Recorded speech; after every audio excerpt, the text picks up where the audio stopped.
see how they react when you say, oh, I don't want to do that. When you have boundaries, that will tell you what type of man you are dealing with, because if he expects you to have no boundaries, he is expecting you to become all day, every day, therapist, mother maid, nymph and a virgin, live to serve him, nurse and a servant, just an appendage.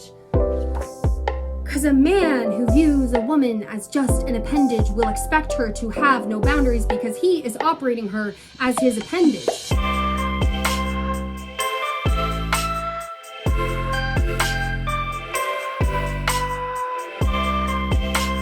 Hello everybody, welcome back to my channel. My name is Caitlin and I run the blog called Mrs. Midwest. Today's video is kind of this new genre I'm doing more regularly on the channel. It's commentary about homemaking, about the homemaking community. It's addressing a lot of stuff I see pop up in comment sections. It's addressing like the general ideology of being a modern stay-at-home wife. This specific video is inspired by a song honestly, I think most of you will recognize it. I'm going to torture you by singing, or at least saying the words right now, and that is the song, You Make Me Do Too Much Labor. All day, every day, therapist, mother, maid. Like, I don't listen to this song. It comes across my Instagram Reels FYP because your girl scrolls the Reels late at night sometimes when I'm disassociating, you know, how we all do.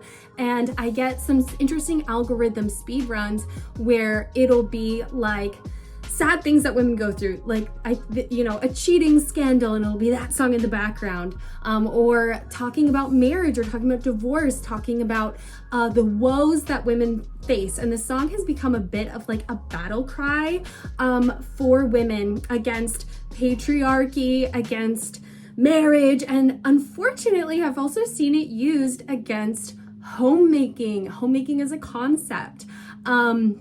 Overlain with videos where women will share their personal stories, like, I was a stay-at-home mom for 20 years, he cheated on me, and that song will be playing in the background for the reel.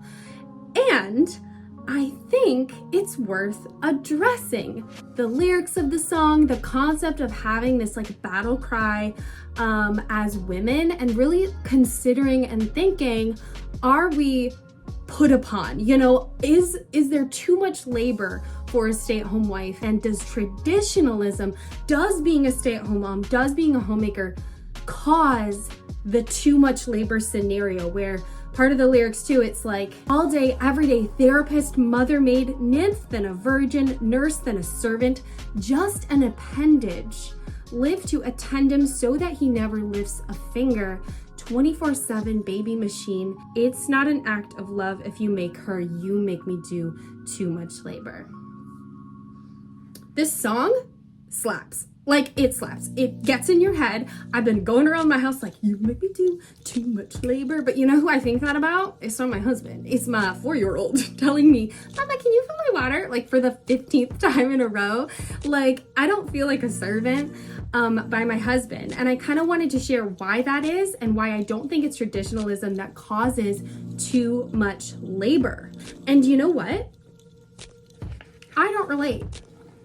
But that does not erase the legitimacy of that song. It does not erase the legitimacy of the women who do relate to that song. So I think what happens is people in my position, like, I'm a happy stay-at-home mom, you hear that song and maybe you feel a little defensive. You're like, oh, that doesn't apply to me. That's not what homemaking is. So they dismiss like the heart behind the song. They dismiss the people and the very real people, the very real stories that have inspired those types of lyrics, or just the way that song has caught up in the culture for women. You know, there's a very dismissive attitude I've seen online against that song. The key to argumentation is not to dismiss the arguments of your opponent or the person you're debating. It's actually addressing their arguments and working through their arguments and seeing where there's some flaws there. And I truly do think there's some flaws with the argument that being a stay-at-home mom, being a stay-at-home wife is going to be a disaster for your life. That is a concept and a topic that I've repeatedly covered over the last year. But building a good faith argument means taking these things seriously. It means seeing where this stuff is coming from. It's not about dismissing it. It's about saying,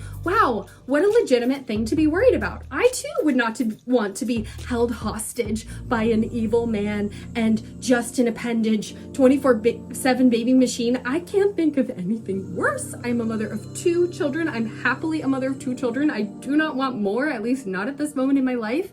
Being a 24/7 baby machine is my personal nightmare. Live to serve him, just a servant, diabolical nightmare fuel, right? But the thing is, some people genuinely relate to that, okay? So what we're gonna do today is ask the question. This is how you do argumentation. You have to pose a question and then come up with a response and arguments for it. So today we're posing the question, does traditionalism automatically increase the risk of ending up in a too much labor situation? And my answer is no. It is not the traditionalism that causes this too much labor. You can be non-traditional and still end up feeling all day, every day, therapist, mother, maid, nymph, then a virgin. You could feel that way even if you're non-traditional, and I'm gonna explain how. Basically too, I'm a happy stay-at-home wife, right? And I don't wanna gatekeep this lifestyle. I think sometimes people, since the start of my career or channel, have tried to assign sinister motivations to me as a content creator. Like, she just wants everyone to live life like her. She wants everyone to be miserable and at home and like subservient to their husbands. Absolutely not. To me, as a creator in this space, if the advice I was giving, if the arguments I was posing, and if my subscribers were telling me, your advice is spreading misery and I followed it and I'm worse off, like, I would feel horrible. I seek to bless women, specifically women, like people, but women. I seek to enhance your life, and I also seek to share my personal life experience. I want you to be happy. I want you to thrive. And I know a lot of you want this lifestyle. So I want to equip you with the right knowledge and discernment that you stand in need of as you go out into this world and try to build a lifestyle as a homemaker, maybe even a part-time homemaker, stay-at-home wife, traditionalism, femininity. I seek to enhance your life. That is why I am here. I would not be satisfied. It would feel really immoral to me if I knowingly was spreading misery online. And so truthfully today, to address the too much labor, it's not to say this stuff doesn't happen. It's not to say, ooh, come live life like me with no parameters and then sending women to their misery. I would never want that for you, right? So just remember, my heart here is for you to thrive. It is not for everybody to be a homemaker, but I do want to take it upon myself to address these very real arguments that I see growing like wildfire. Too much labor. When does it become too much labor? That's the question, right? Life is labor. Is too much labor inherent and baked into the role of being a stay-at-home wife and a homemaker? My argument would be no, because I don't feel that way. I know plenty of people in real life and online who do not feel that way, right? So if we do take the anecdotal arguments of the people who it was too much labor and it didn't work, we also need to acknowledge that there's anecdotal evidence of people it does work for. So where does that leave us? The nurse, servant, just an appendage. What if I told you you could have a career and still feel like nurse, servant, just an appendage, 24/7 baby machine to your husband? What if I told you that? I went over this in my Don't Marry a Man Who Hates You video. If becoming a homemaker causes your man to be a psycho, abusive man, he was always like that. Yep. If you becoming vulnerable and being at home caused him to mask off, that was always there, right? I went over in that video too, the statistics of women who get cancer being left by their husbands at drastically higher rates than when men get cancer. And it just shows that a lot of men are in the relationship for the nurse, the servant, the nymph, virgin, 24/7 baby machine. And when you can't offer that to them, they leave, right? And I think that's why people view it as so risky to be a stay-at-home wife, because really what they're viewing is the relationship is the risk. It's not necessarily being a stay-at-home wifey. So, whenever we have a complicated topic where there's nuance, I got my x-axis out and my y-axis out, and I created another matrix for us to unpack this topic. If you're a visual learner like myself, it just really helps everything make sense. So today I'm going to argue that it is not the traditionalism that causes too much labor. It is the quality of your marriage. So on the x-axis of this matrix, we have traditionalism, non-traditional to traditional. This is a neutral axis.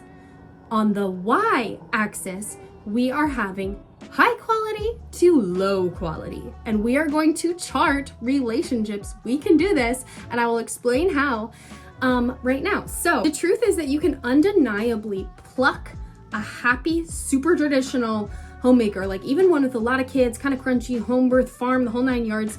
That to me would be, but say she's super happy, say her relationship is really happy, say she loves being at home, that is her dream, everything is flowing, everything is going well. Personally, that would be kind of like nightmarish to me. That's too traditional, but for some people it's amazing and it totally works, right? So that would be your most traditional. So we would put them all the way over to the side, right? That is the most traditional. And then say she's really, really happy, her husband supports her, she doesn't feel drained, everything's flowing. So you would put the quality of the marriage really high. So you would chart it super traditional, super happy. On the flip side, you can have non-traditional. So say there's a couple that they don't have kids, they're never planning on having kids, 50-50 career situation, maybe she even makes more money than him, just super non-traditional, but they're really, really happy. This happens, and I feel like people in my circle, in my space, like to act like everyone who's a feminist or everybody who's like a career person is miserable. That's just not true.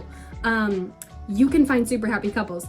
I think with any extreme, it will be more rare. It'll be more rare to find a super happy farm, 10 kids kind of person, but it's out there. Just like this super breadwinning woman, it's out there. So if her marriage is really happy, she's really happy, high quality, high respect, high kindness, whatever, you would chart that really high, right?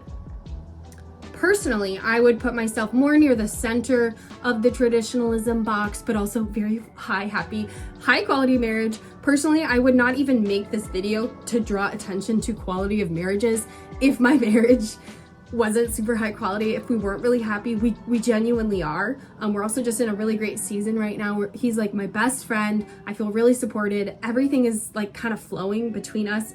I'm going through some hard stuff in life right now, but the marriage is not one of those. But I'm not super traditional. So I have 2 kids. I stay at home, I do, but my husband, he's hands-on, he changes diapers, like he's involved. He would be like, so we're not like super hardcore traditional, but I would chart myself high up there, right? Then you'd have people on the other side, maybe she's not the breadwinner or they're not totally 50-50, but you're a working woman, like you work and you're really happy, but you're also married. So you're more in the middle of the chart, right? That's how we're going to be charting this stuff. In the center of traditional to non-traditional, just as an example, you could think of like an Allie Beth Stuckey or a Candace Owens, these women who have huge careers and they're very busy, but they're also moms, so they're not really traditional or non-traditional, and they say that they're happy in their marriage, so you can chart them right at the top, but in the center. So that's just to give you an idea. I think a lot of influencers where the husband stays home and she's the breadwinner, you could chart like maybe they are really happy. My personal example of this would be like, you guys probably won't know this person, but it's Mrs. Hinch. She's my cleaning inspo. Her husband was able to quit his job and stay home with her and the kids because she was so successful in her internet career. So that's not really a traditional setup, right? But they're really, really happy. So the traditionalism isn't the cause of the happiness. And I would like to argue now as we visit the bottom of the matrix, the traditionalism is not the cause of the unhappiness or the happiness or the quality of the relationship, but rather traditional relationships that are low quality will have different symptoms than non-traditional relationships that are low quality. And the symptoms are sometimes what you see in that song, like 24/7 baby machine, servant, live to serve him so that he never lifts a finger, picket fence dreams. Like, that can be the symptoms, right, of a very traditional, unhappy, low quality marriage. On the flip side, there's going to be different symptoms for a very unhappy, low quality, non-traditional relationship. So for example, I think this is like what people think of a stay-at-home mom. Sometimes they forget that people like me exist, and they just automatically go to that super negative, low quality marriage that's also high in traditionalism. And that would be like the domestic violence survivors. That would be the women whose husbands don't even let them have any access to the bank accounts, the credit cards. They don't have a car. They have no say over their bodies with birth control or when or not they're having another baby. They have no say over who they're friends with. They have no say over the books they read, the media they watch. Like, they're basically treated like a child in their own home. Like, that's the nightmare. That's the scary, call 911. Like, that's so awful, nightmare fuel. But the thing is, it happens. I know people who have gone through that. Like, it's rare, but I know a couple who have gone through that. It's horrible. It's really scary, but it's a false equivalence. It's not the traditionalism that caused the unhappiness. Rather, there's low quality man involved, low quality marriage. And so the symptoms, when you apply a rotted marriage with high traditionalism, the symptoms are going to be really scary, right? Like, it's giving Handmaid's Tale. It's giving like what everybody's afraid of. The lesser known evil that we are starting to see in society, and I'm starting to see people talk about this more, but it is the other side of the matrix, the low quality marriage, the low quality relationship that also scores really low on traditionalism. So that's where you get the 50-50, the dusty, like the guy who brings nothing to the relationship, the guy who makes you a baby mama and then leaves.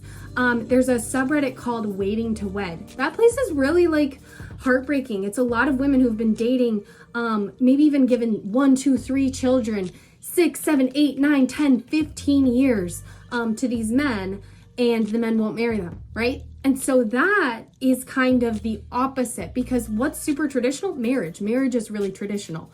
So on the other end, you still have women who have too much labor, who are still nurse, maid, therapist, mother, maid, all of that. They're still doing that.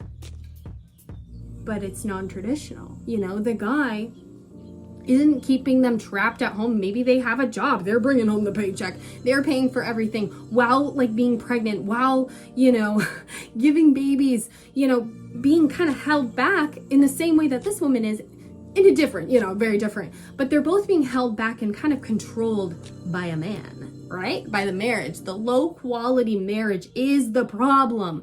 And the symptoms in a non-traditional relationship, it's just going to look a lot different. The non-traditional people too, what their hardships just look different, working up until giving birth, going back to work, putting your baby in daycare, like things like that I honestly couldn't bear. It's like, pick your poison. I would rather deal with like the issues that come with traditionalism. And I think that's what a lot of people have to decide. Like, where do you want to be on this spectrum? And I would say in the middle, you'd have your most standard divorces, where maybe the woman works part-time or full-time, and also a mom. So then you'd have a split custody. Maybe he's not a total psycho. So it's like, split custody. That would be the low quality marriage that's not super traditional nor super non-traditional. And I think what we're seeing is there's an outcry against putting yourself in a vulnerable situation. And I think this is super legitimate. And this is why I made my video a year ago about the people who are like, I don't need a backup plan. Because I'm like, you kind of do.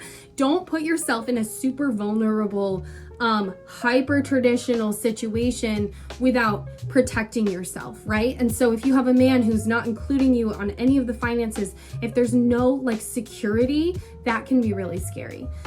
So what we're seeing too is there's a heavy flaw with both sides of the spectrum. So with the super hyper traditional woman, the issue there is that if she were to want to leave, what I see all the time. What if he cheats? What if he dies? What if he leaves? What you have is a woman who doesn't have a CV. Like, she doesn't have a resume because she has been out of the workforce for a certain amount of years. Maybe she didn't even go to college because she got married that young. You know, and I address all of that in my video from a year ago. But that's the main issue, is the money and the after effects. But because you're married, you are entitled in the eyes of the court to half of everything. Like, you're entitled to something. You're entitled to childcare, if not more than that. You're entitled to, you're part of the house. You're part of like everything you own. You're married, right? So that's where the marriage protects you. That's why the courts are set up the way they are. On the flip side, the non-traditional girly, she's protected financially because, you know, she works. It's a 50-50 situation, or even more, 80-20. She works, so she has the money. But the lack of protection in the issue here is kids out of wedlock, kids who might not even have his last name. You might not be entitled to parts of like the property that you've been living in, or the cars, the alimony, the child support can be wonky because you don't have the protection of marriage, right? So what we're seeing is both extremes carry a heavy weight to them. And I think a lot of people are more scared of the hyper traditionalism because when you leave, you won't have, you know, a job and whatever. And I think you have these two sides arguing back and forth, like, what's worse? My answer is that it's all terrible. Like, it's all terrible. And the thing is, if you want to like truly avoid this, like truly avoid this, this will never happen to you, don't get married. Because you know what the common denominator is? It's not traditionalism. It's marriage. It's, are you married or not? Marriage is what exposes you to men. It's what exposes you to these dynamics and situations. But I know a lot of you want to get married. So I'm not just going to sit here and say the answer is don't get married. I think a lot of people think that's the answer, and it's just not helpful because people are still going to get into relationships. A lot of people have taken that advice to not get married, and that's why they're shacked up in a non-traditional situation, still feeling like it's too much labor, still feeling like I have like this man-child situation. He doesn't help. He doesn't take the lead. I'm tired, you know? And then you have the girl who's trapped at home. She's tired too, right? It's the low quality, low vibration situation they're in. It's not the traditionalism. It's just the traditionalism adds different symptoms of a bad, low quality marriage. If things go south, where would you rather be, right? And it's not to say that things are going to go south. It's just knowing what you can handle and what your dreams are, what your energy is. And it's kind of like making a risk assessment, right? And going into it eyes wide open. And I think just as I'm saying to traditional girls, you know, go into it eyes wide open, talk to your husband about money, try to get involved with that stuff, make sure you're not vulnerable. The same thing I would say to non-traditional women. Talk to your man about what's the deal with like the pregnancy side of things, you know? What's the deal with when I add in breastfeeding or postpartum? Like, how are you going to assist more at home? So I know that's like kind of freaky, but it's the reality. And I think just saying the too much labor situation happens to homemakers and stay-at-home wives, it's confusing to people because they see people like me who are genuinely, it gets so confusing to people who don't know what they want out of life. And if they're just told that they have to have a career, it can be really confusing. If say you get pregnant and you realize I want to be home with this baby, but I'm too scared because too much labor and I don't want to be controlled. And I think that can cause like a lot of panic and hysteria where there need not be. Instead, I think we should equip women to understand red flags and to understand what they're walking into, what they're giving away when they get married, and to kind of understand what to look for in a partner and a relationship. It is not enough, ladies, I've said this a million times on my channel, it is not enough to just pluck a man and be like, I got a man, now he's gonna make me a wife, now all my dreams will come true. Absolutely not. Do not get married, do not say yes to an engagement unless there's a lot of stuff that's in alignment, okay? It can't just be, he's good looking and tall, he's got a good job, we both believe in Jesus, and we have the same worldview. It has to be so much more than that. And today for this video, I've actually drilled down on the 3 things you need, traditional or not, in order to have a high quality man on your hands. So number 1, the man must have high morality. High moral compass. So this would be a man who would say no to pornography, a man who would not cheat on you, a man who looks at that stuff with disgust, a man who is like looks at gambling and risky behavior with disgust. There wouldn't be drugs, there wouldn't be alcoholism, there wouldn't be laziness, wasting money, all that stuff. So the high morality, it's not going to be a perfect man. I am not a perfect woman. My husband is not a perfect man. Nobody is perfect except Christ alone. However, you can have a high morality husband versus a low morality husband, and you're gonna see way different life trajectories for their mates, their wives. So high morality is number one. And the way you see that when you're dating is like, don't just take him at his word. Narcissists can hide, they can put on a show. You gotta see his friends, you gotta see his family, you gotta see his like work history. Don't get caught up in a love bombing, fast marriage situation. Like you need to really do the investigation to see what is his morality like. Test and see and find what there is to find. And if you find something, don't turn a blind eye because he's super attractive or a doctor or whatever. Focus on those things because the morality is deeply going to affect the outcome of your marriage. 2, resources. This matters whether or not you're traditional or not. It really matters if you're going to do my life track, can he build resources? Is he a provider? That's really going to matter because even if he's really sweet, really good guy, if he's terrible at his job, constantly getting fired, that's going to cause strain and poverty on the family. That also affects non-traditional people. That's where you get the married single mom. He can't pull his weight. She's trying to pull hers. Also be a mom, also be a wife, also be available, in the bedroom. Like it's too much on any woman. We are not super women, okay? I don't think I've ever said that on my channel. And if you want to be super women, free yourself from that burden. Men are not Superman, we are not Superwoman. You cannot do everything. So even if you are planning on having a career, you still need a resource acquiring man, right? You still need that to provide for, the family to thrive. Resources also don't start and end with money. It also includes community support. My husband's really great at building friendships, and we have so many people to lean on in our life, and that's super beneficial when things go wrong. Like I keep mentioning, I've been having a really hard spring. I need oral surgery for a tooth. It's this whole long story, and I can't get a consultation till July. It's really upsetting, it's really frustrating. I've been going through a hard time, but my husband is like, honey, I got you, whatever the cost. He has resources too, is his emotional stability. He is an emotionally stable place for me to find comfort in. He is calling people, he's helping me. Resource provision is so much more than just money. So it's he bought me, Chanel purse, that's husband material. No, it's more than that. It's about providing, and it should extend to your, the children you may one day have too. So we have high morality, ability to acquire resources. Again, you don't have to be a millionaire, but resources are important when you're building family. And the third thing, and I would say this is the most important thing, this is going to affect the overall marriage quality, traditional or not, that is he must have high devotion. He must have high devotion to you. Not to just any wife, to you specifically. You must be his dream woman. You must be the woman that he waited to marry. This is why I mentioned that subreddit called Waiting to Wed. You have so many people in there. It is so clear that their man is not devoted to them, does not want to marry them. They're ignoring all the signs because they love the man. They want to marry the man. And bless these women's heart, he doesn't want to marry you. If he wanted to marry you, he would ask to marry you. Or he would have a plan to ask to marry you in the next couple years, right? There's something that I really want to drive home to the single girls. And, when we're just considering this, because I think sometimes people really get scared of relationships and marriage because of the whole what if he's a secret narcissist and all that stuff.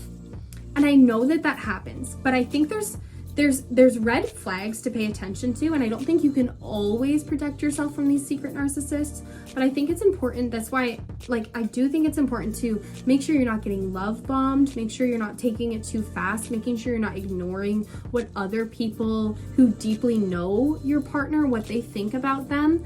But then also my little tip and trick that I've been talking about a lot on my channel lately in the past couple of years is I'm a firm believer that you should be a burden. Not permanently, but I believe in being a pain in the butt sometimes and seeing how they react. Now, I'm not saying go start a fight. I'm saying See how they react when you're sick. See how they react when you say, no, this is my sexual boundary. See how they react when you say, oh, I don't want to do that. When you have boundaries, that will tell you what type of man you are dealing with. Because if he expects you to have no boundaries, he is expecting you to become all day, every day, therapist, mother maid, nymph and a virgin, left to serve him, nurse and a servant, just an appendage. Because a man who views a woman as just an appendage will expect her to have no boundaries because he is operating her as his appendage. He makes the ideas for her. He is the one who controls her. He is the one who is operating her, right?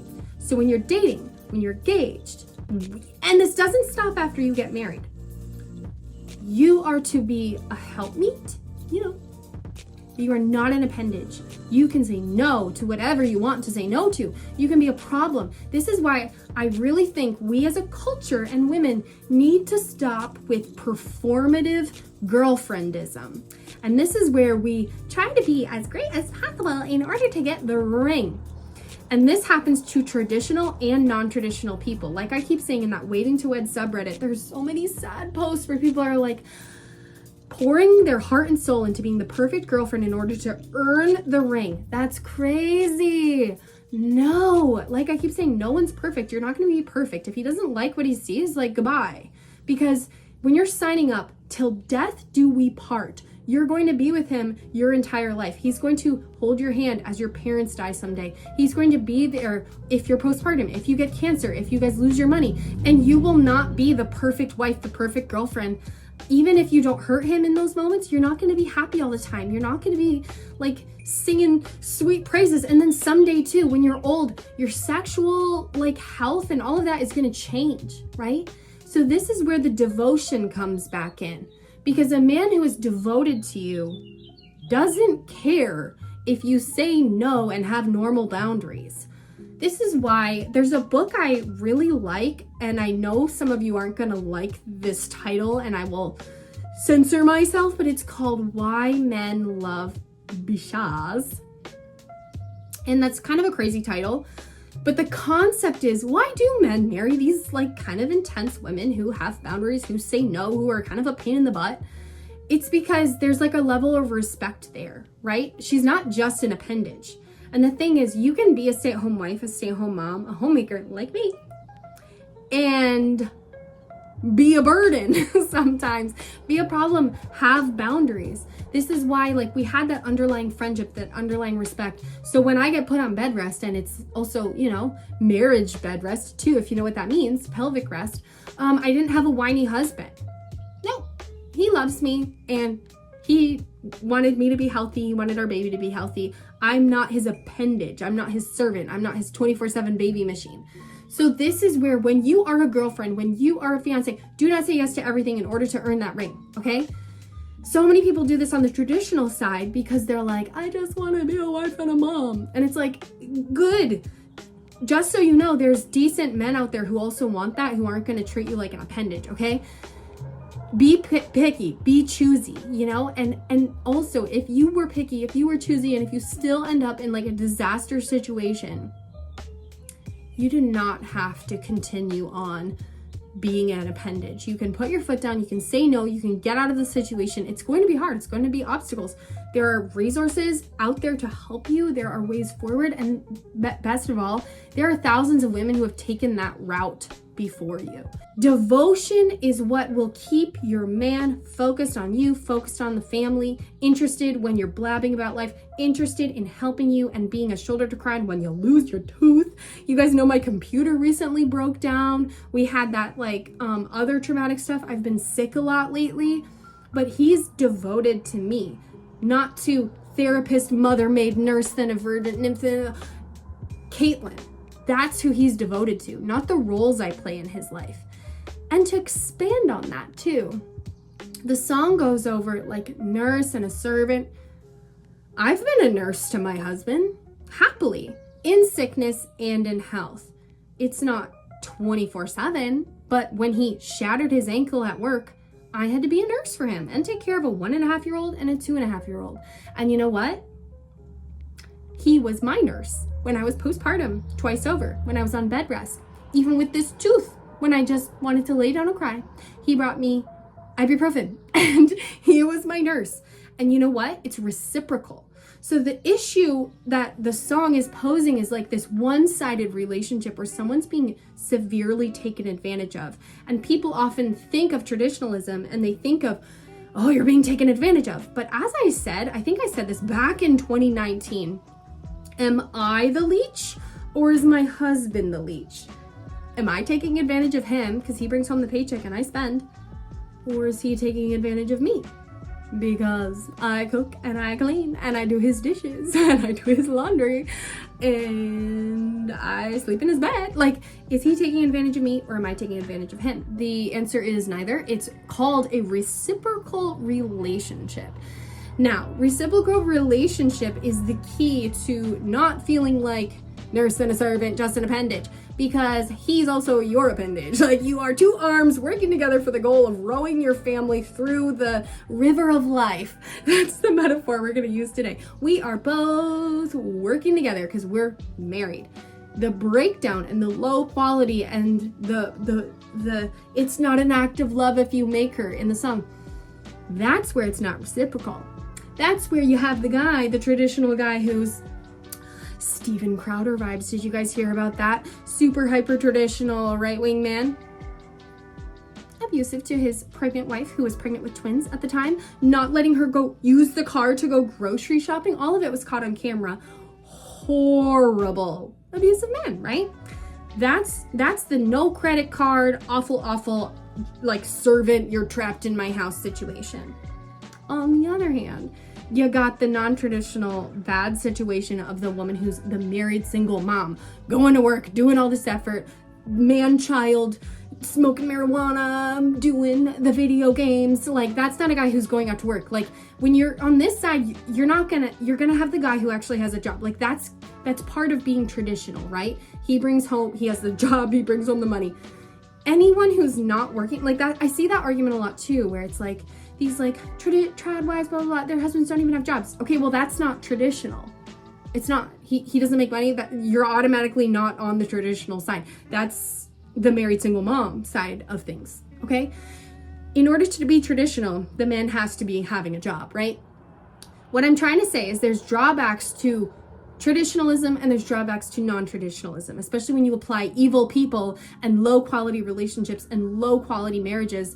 You're gonna get craziness no matter where you are in the traditionalism, okay? Because food for thought, a happy traditional relationship, that's where you get those people that are really lauded by a lot of communities where it's like, she had 7 children and she lives on a farm and like thriving. All the power to them. But you know what I also say? All the power to that career family where everything's working out. Why are we unhappy when people are happy? I'm happy when people are happy. I think it's great. And I've experienced both. My mom was a career woman. For like part of my childhood, my mom made more money than my dad. I went to daycare. Like, I've seen both sides of it. And I'm a mom personally. I choose to stay home. This is all very individual and personal. And I urge us all to take back the power by making this stuff personal again. I'm not saying to hide bad things. I'm saying to embrace individuality by not feeling pressured into one way or the other. That's always been the message on my channel. Like, especially in college, I was on the later end of the millennial push for like lean in, Sheryl Sandberg, like feminism, girl bossing. And I did not relate with that because I wanted to stay home for my kids and husband and all of that. And I'm also like a big creative, like I can't stand being in work. You know, when I would be chanting that Too Much Labor song with my whole chest, I would be like if I had a job where I had a boss and they were just breathing down my neck, like to me, or like, you know, people have metrics at work they have to meet. That would make me feel, you make me do too much labor. Like, I would hate that, right? Conversely, someone could feel like that at home, and that's not for me to decide. This is all individual decisions, and that's why, like, when I popped up on YouTube, it wasn't to say everybody should stay home. Rather, it was to say I stay home and I'm not a psycho for doing it. And I guess like 5 years and 6, 7 years later, I'm still saying that. I stay home. I'm not crazy. I'm not a psycho for doing that. And you're not either. A lot of men don't want a wife, they want a mom. And as a divorce lawyer, I see this very often. A marriage ends, and what's the first thing he does? He looks for another woman to cook, clean, remind him of appointments, and emotionally manage his life. That's not a partner. That's a mom with benefits. And the truth is that there are a lot of men who don't want an equal in a relationship. What they want is someone to take care of them. And when that woman finally gets tired of carrying all the weight, well, guess what? She's apparently changed, she's cold, and she's not the same woman that he married. No, she's just exhausted. Then the cycle repeats itself. He finds someone younger, someone more nurturing, someone who hasn't yet learned that this isn't love, it's labor. Because here's the thing, if a man can't function on his own, he can't cook a meal, he can't book an appointment or regulate his own emotions, he's not looking for a wife. He's looking for a caretaker. Men need to understand that your partner is not your mom. She's not your therapist, and she's not your personal assistant. A real relationship is about partnership, not dependency. So before you jump into another relationship after a divorce, ask yourself, are you looking for love, or are you just looking for another woman to save you from doing the work? The reciprocity of the relationship sustains the friendship. And I'm going to go into the friendship side of relationships in an upcoming video. But as I'm coming up on 8 years married, 9.5 years together, we've been through so much. What has sustained us is the friendship we have. And the thing about friendship is there's respect, there's high levels of kindness, support, there's high levels of humor, there's high levels of listening and understanding, right? So even when you get to the point of the song where it's like therapist, maybe my husband feels like my therapist sometimes because I talk to him about everything and he talks to me about everything because it's reciprocal. We're friends. Like that's like a huge foundation of our relationship. And that's why like the quality of our marriage and the liquid of it, the glue, is not the traditionalism, because you can take away the traditionalism. You can swap our roles. I would hate it, but I would still be happy in my marriage because our friendship and the high quality like respect we have and the love, that's the glue. It's the framework we thrive the best in is with me staying home, him working. He'll sometimes like stay home when I have like an event to do or something going on, and like he loves it, he likes it, but he does sometimes say, wow, like going to work is so much easier, whereas I think it's easier to stay home. So that's like why we thrive, like we're super compatible. But there's that friendship underneath. Like you wouldn't let your friend, that's also where we erase the concept also in that song of Too Much Labor of like feeling like a maid. And I think that's a genuine criticism of traditional relationships, and I think it's a tricky balance, because before kids, I had all the time in the world to clean the house. Like, why wouldn't I? You're working, like I'm happy to do it. I've had kids. I have a new workload added on, so he has taken on more cleaning than he used to do. So I think where I've found a happy balance with that is realizing like if you were single in this house, you would still have to pick up your socks and put them in the laundry basket and then do an occasional load of laundry. You would have to put your lunch dishes from work in the dishwasher and run a load here and there. You would make meals every so often. I'm not a maid because I include my husband in a base level of taking care of himself.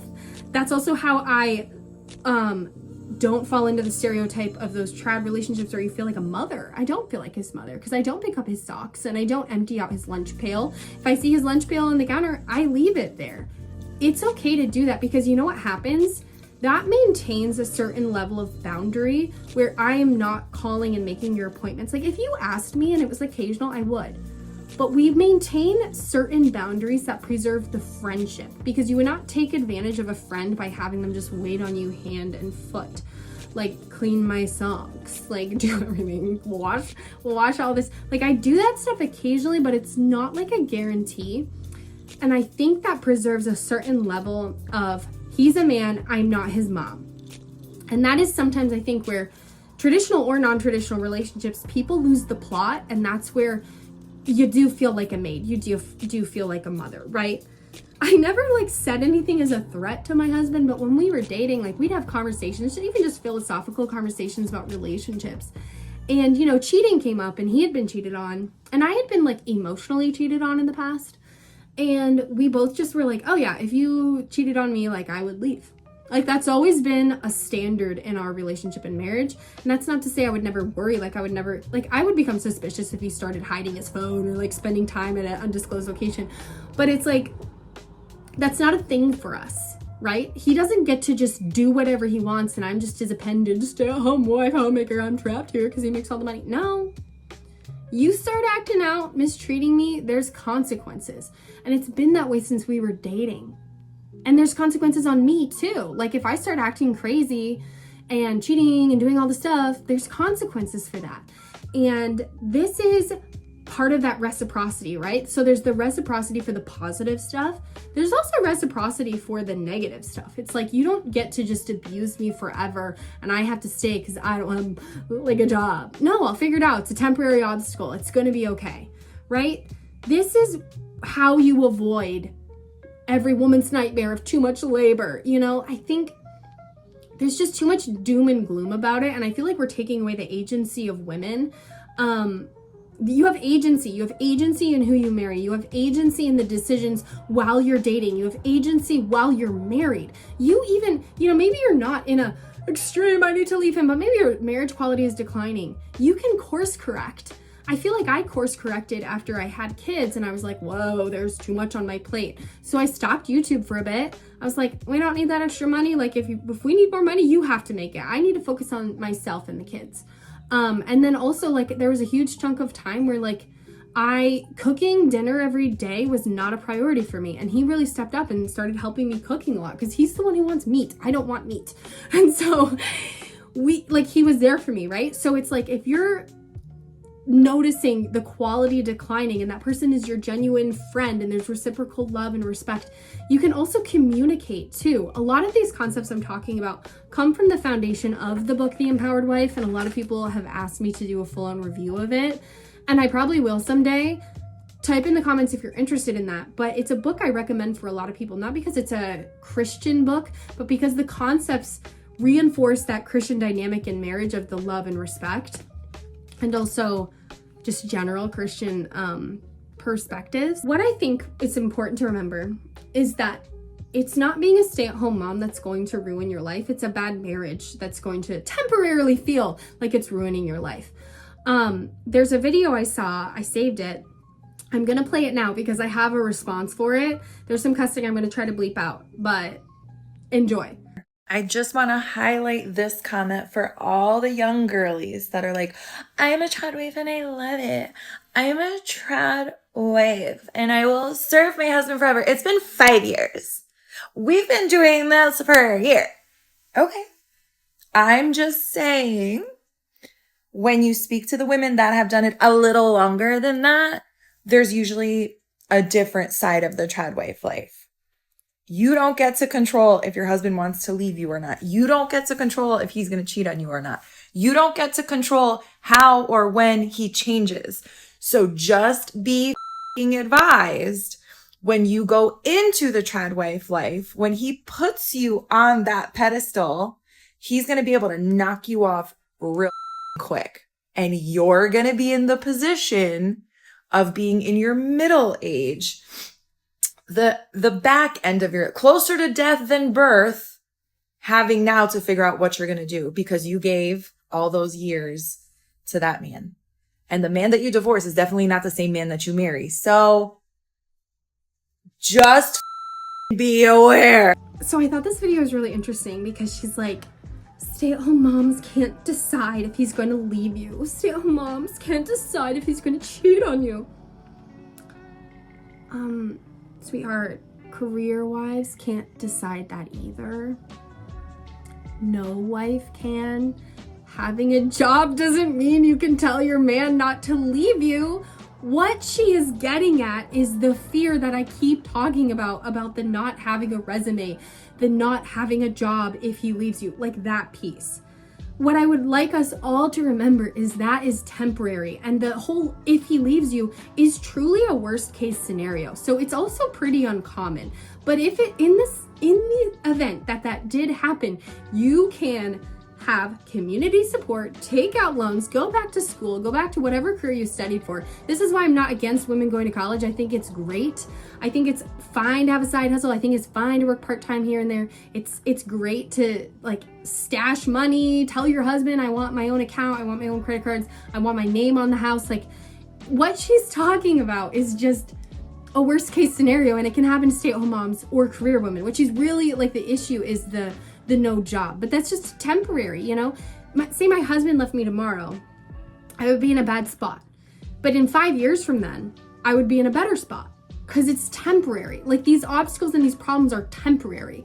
And the thing is, you can be like working a job and get fired and have a temporary problem that eventually resolves itself, right?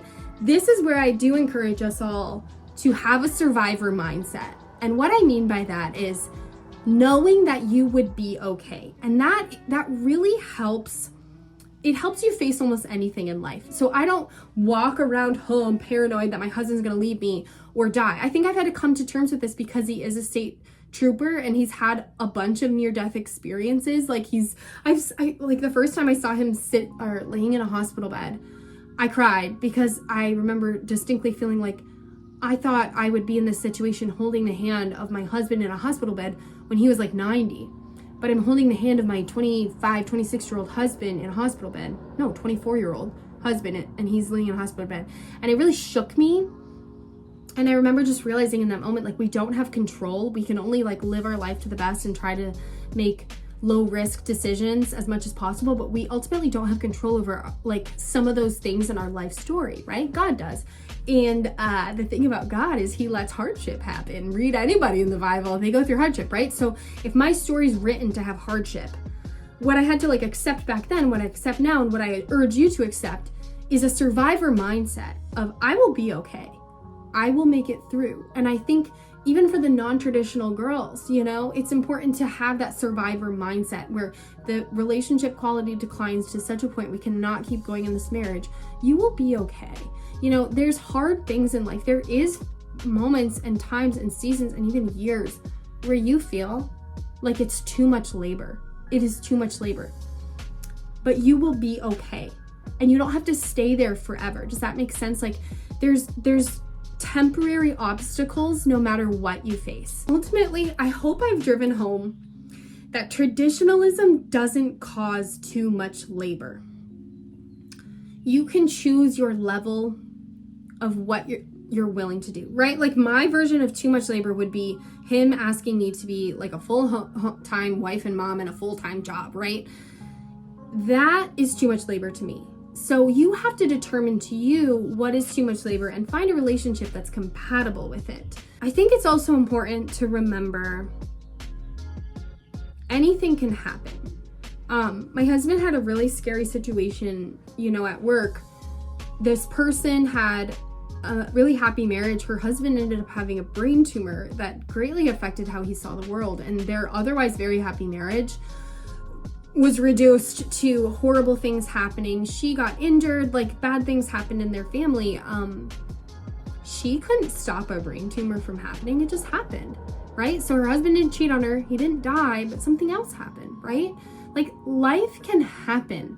None of us are immune to hardship and problems. And I think because of that, it's like none of us are immune. So we all have to just chase the life we want. And I think it's important to stop thinking there's a perfect way to have a family dynamic. I think finally, like returning to the song and just thinking about his picket fence dreams, you know, just an appendage, all of that. That really just, it evokes this image of a husband at the head of a table stabbing his knife into his and fork into his steak and taking a chomp and like looking down at his miserable wife and not caring. It's the concept and the outcry against the idea of being in service to and attached to somebody who does not care about your suffering in the slightest. That is a nightmare. And that does happen, but it doesn't happen just to traditional relationships. It's just that the symptoms of an unhappy traditional relationship closely match a lot of the lyrics in that song, but you can find the lyrics in other unhappy relationships. It's not the traditionalism. Rather, it's the idea of a husband who doesn't care about your suffering. I think it's important to not fearmonger and to remember happy marriages exist. And instead of fear-mongering about traditionalism and being cruel to stay-at-home moms and like being like, what if your husband leaves you? I think it's important to teach women, especially young, unmarried women, the red flags to look for. Teach them what real respect is. And again, I argue performative girlfriendism is a disaster waiting to happen. Don't hide your flaws in an effort to snatch a man. It's fine to like be feminine and show your best traits, but you also are a real person, and you need to make sure that person's there for the right reasons, not just to use you as an appendage. And I think remembering too, living out this song is kind of the idea too of like living with this like cruel prison master stranger. And if you marry somebody, he's supposed to be your best friend. He's supposed to be someone you deeply love who also deeply loves you. And when we return to what you're vowing in marriage, your husband is vowing to love and to cherish you till death do you part, for better, for worse, in sickness and in health. Anything less than that is a breaking of your marriage vows. It's very serious, and this stuff should be taken very seriously, not just on women to like be these perfect wives, but also high standards for men. And I think it's really great in society that we're calling out bad men and bad marriages to further protect women. And I think it's great to have high standards. I am a high standards queen, but like not in the way you see a lot online with like manifestation content. I'm a high standards queen of like the character and the devotion of that man must be wholly devoted to you. Yeah, I hope this covers the concepts and makes you less afraid of being traditional. I want us to be afraid of low quality relationships and low quality marriages, because having a job won't mark you safe from these dynamics. You can be nurse, mother, maid, and still have a job. And that's almost harder than being nurse, mother, maid, and not having a job. Like, quite seriously, respect to anybody in that situation. It's not easy. So anyways, leave your thoughts below. I'm so curious to break down these arguments, to break down the song. If you're not familiar with it, I will link the song below. It's a really interesting debate, and I think that we could talk about it forever. So definitely leave your ideas and your thoughts below. But in general, I hope you have a wonderfully blessed and peaceful week. Take your peace, protect your peace, ladies, so that we don't feel like we're doing too much labor. But anyways, thank you. Leave a like. Follow me on Instagram. See you in the next one.